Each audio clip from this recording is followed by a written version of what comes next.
Good afternoon, everyone. I can't hear you. Good afternoon. That's better. I like good energy. My name is Dr. Kwame Anderson, and I am the Vice President of the Programs Department at the Congressional Black Caucus Foundation. And I am delighted to stand before you today to just welcome you here to our Emerging Leader Series. Within the Programs Department, we have the Leadership Institute for Public Service, and there we have the Emerging Leader Interns, as well as the Congressional Fellows. And we are very dedicated to developing our future generation of policy leaders. So I wanted to just take a few minutes, not just to welcome you, but to share some things that are on my heart. I first want to thank Miss Attorney Karima Arthur. She's been our lead consultant on this. Where is Karima? Thank you, Karima. She's worked very hard to make sure that everyone had the best of everyone in their fields to sit and impart wisdom and information with you. And the program staff that are here, can you stand, please? All right, give them a round, warm of applause. They work extremely hard and do so much just to make moments like this a reality. Now, this is the Emerging Leaders Power Luncheon, where you are being matched with a mentor based on your area of interest or discipline. And I wanted to look at the word mentor, and the definition that I see is an experienced and trusted advisor. So before you, you have persons who are experienced in their field, but it's also someone you can trust. And in my 15 years of working inside the Beltway, I think I probably have close to 30 mentors. And that has been the critical variable in my professional career. A mentor can open doors that you can sometimes never walk through. So don't just take this moment to pick their brains, but take this moment to begin the first step of a journey of a relationship that can help you as you aspire to reach your career trajectory. Now, that's all I have to say about that, but I want to get ready to turn it over to a very special young man named Rontel Beatty. He's a FAMU rattler, but I'm not holding it against him.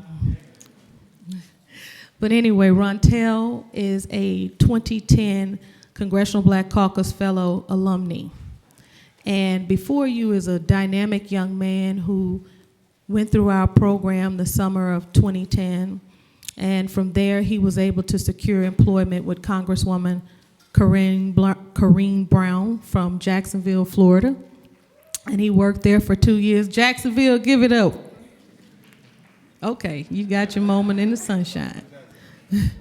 And since his time on the Hill, he came to the Congressional Black Caucus Foundation, and he was a program coordinator for the internship and fellowship program for 3 years.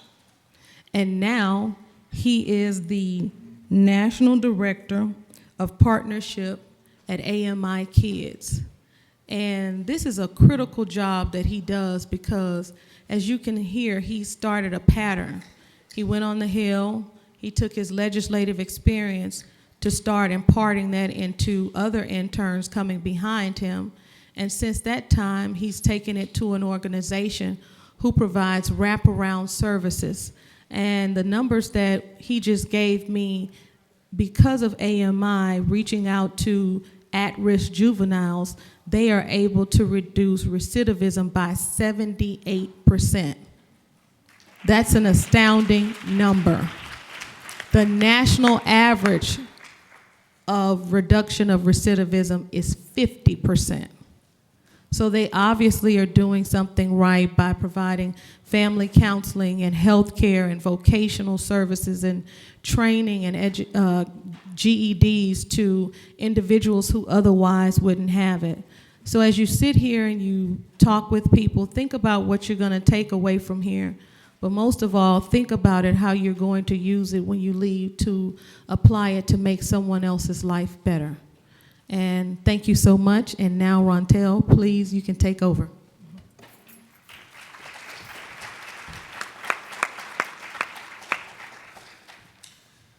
I'd like to start by thanking Dr. Anderson for such a wonderful introduction. That was the kindest introduction I've ever received in life, I think. And also I'd like to thank each of you for such a warm welcome. By a show of hands, can you please tell me if this is your first Emerging Leaders Power Luncheon? Oh, that's a lot, okay. Is this your second? Okay. 3 or more? All right, well, give yourselves a round of applause. And as you can see, I'm very excited to be here with you this afternoon in the spirit of mentorship, connecting young people with the resources, network, and opportunities to reach one's full potential is the lifeblood of the Congressional Black Caucus Foundation, as Dr. Anderson was mentioning. So in this moment, I'd like to encourage each of you to have a good time and create strong relationships with each and every person, not only at your table, but in this room. And I know everyone in here has smartphones, so I'd also like to encourage each of you to engage with the CBCF on our social media platforms. Be sure to tag at CBCF Inc. in your Twitter and Instagram posts. Use the hashtag on Facebook.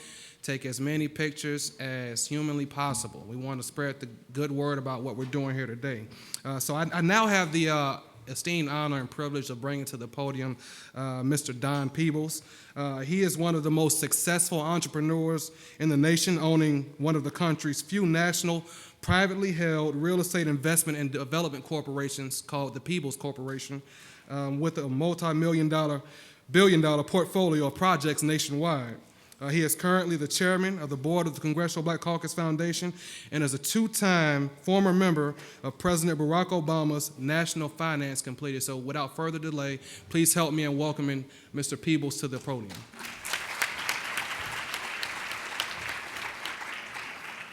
Thank you, Rontel, for that introduction. I was a little worried for a moment, though. He was saying millions, and I was saying maybe this is a backwards rewind of some sort. I run a company called the Peebles Corporation. It is the largest African-American-owned real estate development company in the country. I started it here in Washington, D.C. when I was 23 years old in 1983. So I'm sure to your surprise, you'd be surprised if I told you that this is my 40th annual legislative conference. So I started coming when I was 16. And so I took the Peebles Corporation from 1983, we built our first building, which was $10 million, and today our current projects run about $500 million or so, and we have over $4 billion of projects around the country. We do business and build buildings in Washington, D.C., New York City, Philadelphia, Boston, Miami and South Beach, San Francisco, Las Vegas, and many other places around the country. And so, I'm pleased with the experience that I've had, but I'll tell you, it all started in an environment like this.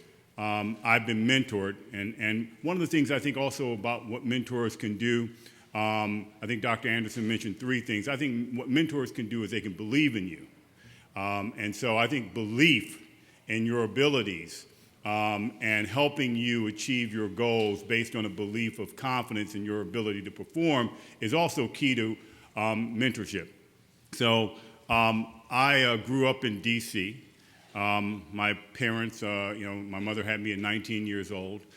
She raised me. My parents got divorced when I was 5 years old. So I grew up in D.C., raised by a single parent. My father was an auto mechanic, and my mother was a secretary and then got her real estate sales license. And that was my exposure to the real estate business. My paternal grandfather was a janitor in a public school system in Emporia, Virginia, that his kids could not attend because it was segregated.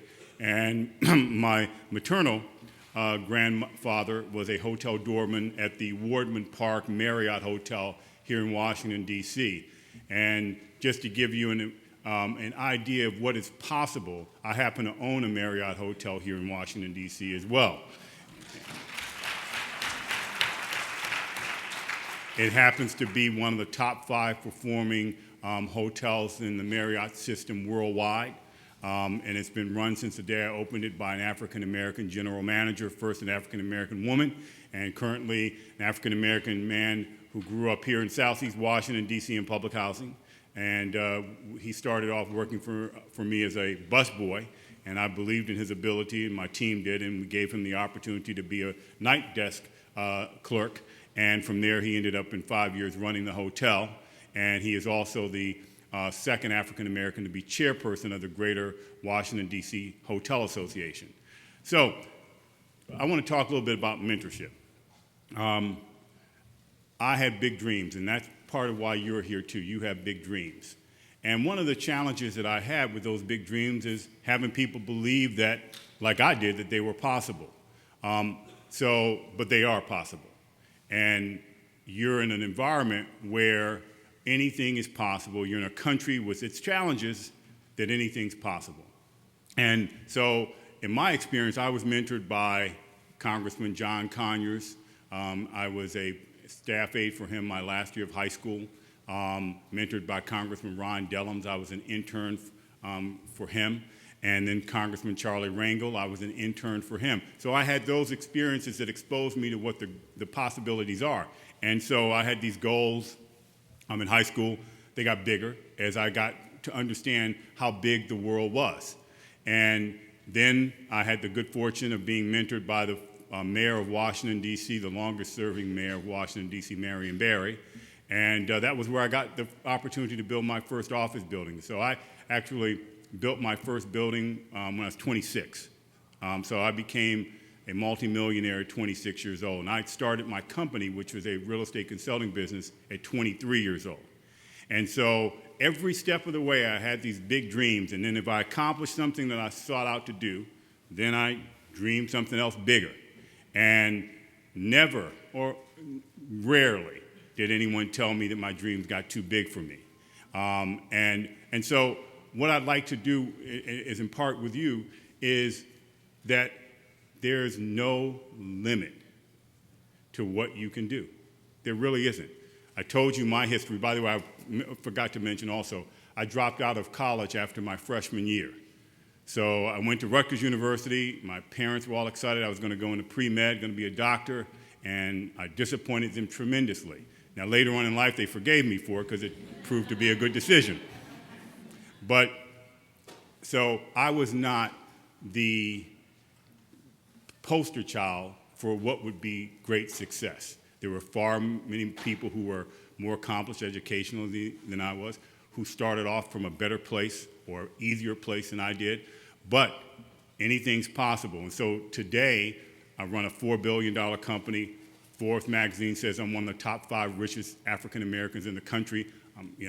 My goal is not to stop there. But also, there's not been a limit that I have found that I can't accomplish. And so there's not one that you can't accomplish. And so your dreams should be your dreams, because the one most important thing also is passion.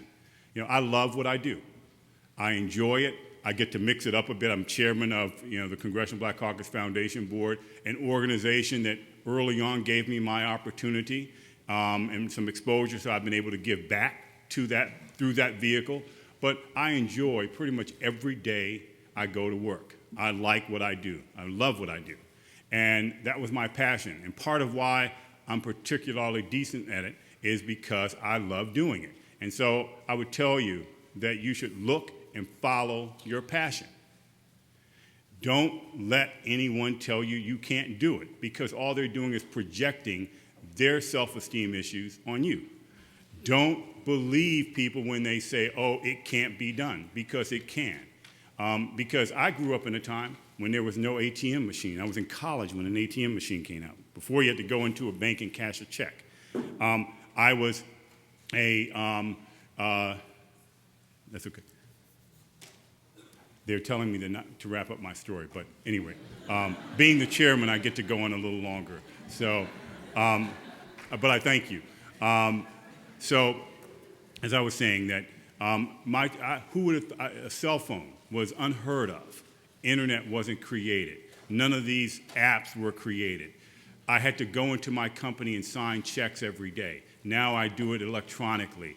So all of those things were created during my lifetime. I never, ever thought that I would see an African American as president of the United States, because that was my issue during my time. In fact, when Barack Obama asked me to help him raise money for this presidential campaign, I had done so for Jesse Jackson.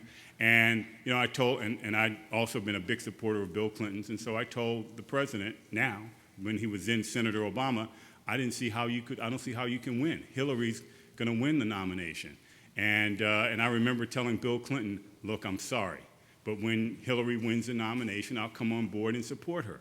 But I did not see it. Barack Obama saw it, and look what we have. We have the first African-American president of the United States who's been transformative in terms of changing our nation, and who has set an environment of limitless opportunity for all of you all. So I tell you, go out, dream big dreams, go make those dreams come true, and you can. Thank you.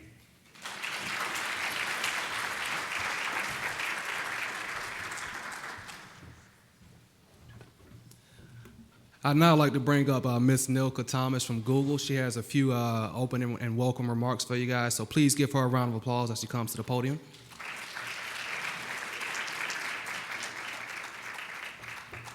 Good afternoon, everybody. It is such a pleasure to be in the room with all of you guys today. My name is Nilka Thomas. I'm a director of diversity at Google, and Google is a very proud sponsor of this event. I'm also very privileged personally to be able to address this group about something that's been really personally and professionally important in my life, which is mentorship. So nothing great is ever accomplished on our own. When I look back at every single success that I have had, I'm able to trace that back to an individual or a mentor that helped me to achieve that for myself. Last month, I had an opportunity to reconnect with the person that was actually my very first mentor in my life. I grew up in Anchorage, Alaska, and I left home at about 17 years old for a track scholarship at the University of Oregon. And I don't know how many of you guys follow track and field, but University of Oregon is sort of known for the success of its track program. And I can remember in those early days when I arrived there just being completely shell-shocked at the level of competitiveness that existed in this program, and it was something that I simply had not been accustomed to.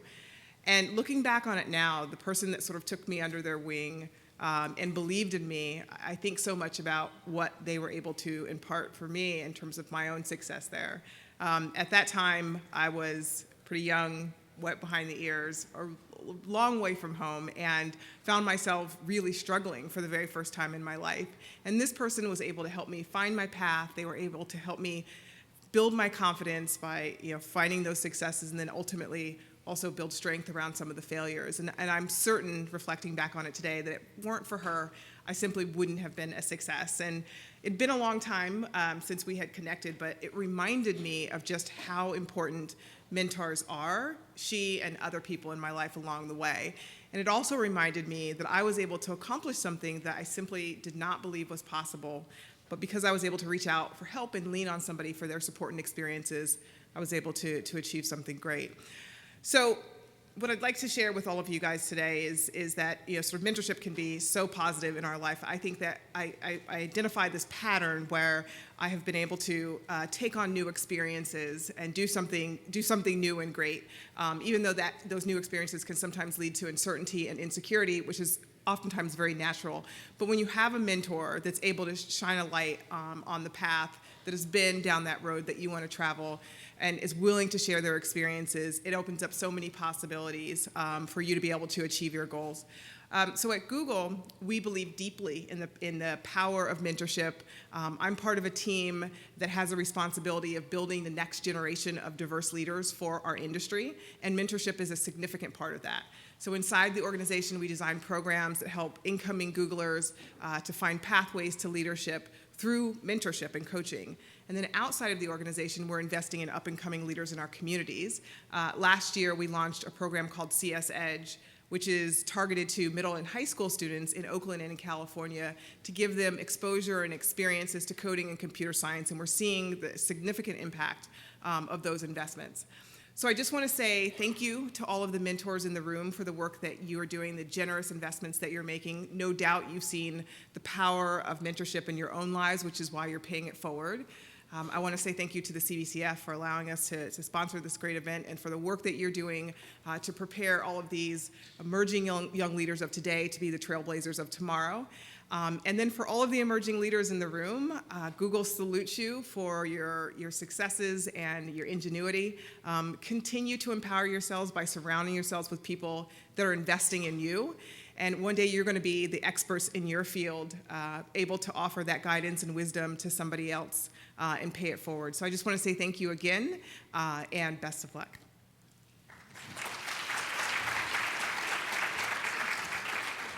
Let's give her one more round of applause for that great story.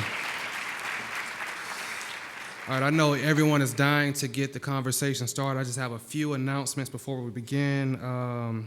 So the format of this is mentors. We would, of course, like for you to give advice on how to gain the competitive advantage in today's job market, tap into the entrepreneurial spirit, and enhance and sort of share with your mentees how to enhance their leadership skills, and also share some of the personal lessons or stories that you learn along the way that you think may help them as they blaze the trails that you've already traveled upon. For the mentees, be inquisitive, soak up all the knowledge, use the lessons that you've learned to develop an action plan. We have about 53 minutes. We know that won't be enough time, but we want to make the most of it. I also want to call your attention to the surveys that should be in the middle of each table, I think. Please be sure to fill those out prior to leaving. And before we start, I definitely want to acknowledge all of our mentors who have so graciously given up time in their busy schedules to be with us today. So when you hear your name, please stand, wave to the crowd, and I ask that everyone sort of hold their applause to the end so that we can get to the conversations that I know you guys are so eager to have. So Lisa Ramson, who's the president and CEO of the Augustus Hawkins Foundation. There she is. Does everyone know who Augustus Hawkins is? I hear a bunch of no's. Founding member of the Congressional Black Caucus. Dr. Pam Sidney. She's the CEO of the American Energy Association. Please wave. Elise Constantinidine, Esquire. She's a United States Attorney with the U.S. Department of Justice. There she is. Please wave. We have Samira Ali, Esquire. She's a partner with Ali, White, and Coleman. Is she here? Okay. We have Dr. Kamal Bob, who is a program officer with the National Science Foundation of STEM. There he is. Nicole Colbert, Esquire. She's a chief executive officer with the Colbert Johnson Romney. We have Amanda Miller Littlejohn, CEO of Amanda Miller Littlejohn Media Group. All right. Dr. Avis Jones DeWeaver, President and CEO of Insight Unlimited and the Exceptional Leadership Institute for Women. All right. We have Jesse Rodels, the President and CEO of Jesse Rodels Olympic Artists, LLC. All right. Dr. Stephanie Coakley, CEO of Maximum Mental Training Association. Harold Johnson, partner with Colbert Johnson Romney. All right. We have celebrity chef Jerome Brown, CEO of Hot Grits. All right. Breon Wells, CEO and founder of the Daniel Initiative and Empathy Campaign Director. All right. Dr. Chaseman Jackson, Senior Science Policy Analyst and National Institute of Health Portfolio Lead with the U.S. Department of Health and Human Services. We have Pamela Whitley, Deputy Assistant Administrator for NextGen Federal Aviation Association. All right, hello. We have Dr. Rustin Lewis, CEO of RML Consulting Group. Jonathan Hubbard, Associate Complex Manager with Morgan Stanley. We have Sharon Washington, CEO and founder of P3 Solutions. Tamara Walker, Director of Recruitment and Retention with Yes We Code. All right. Byron C. Willis, Executive Director of Emerging Markets, Industrial Products, Marketing and Sales with Union Pacific. Will Walters, founder and owner of Monarch Magazine. James McMillan, Esquire, founder and CEO of James McMillan PC. Please give all of our mentors a great big round of applause. So without further delay, let the mentorship begin.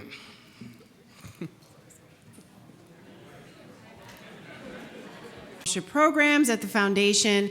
And I just want to give you all some parting words. First and foremost, as everyone has said, thank you again, mentors, for coming out and engaging with our leaders, our emerging leaders. So this concludes our actual session for today. And just a few reminders, please make sure that you turn in your surveys, the mentors and the mentees as well.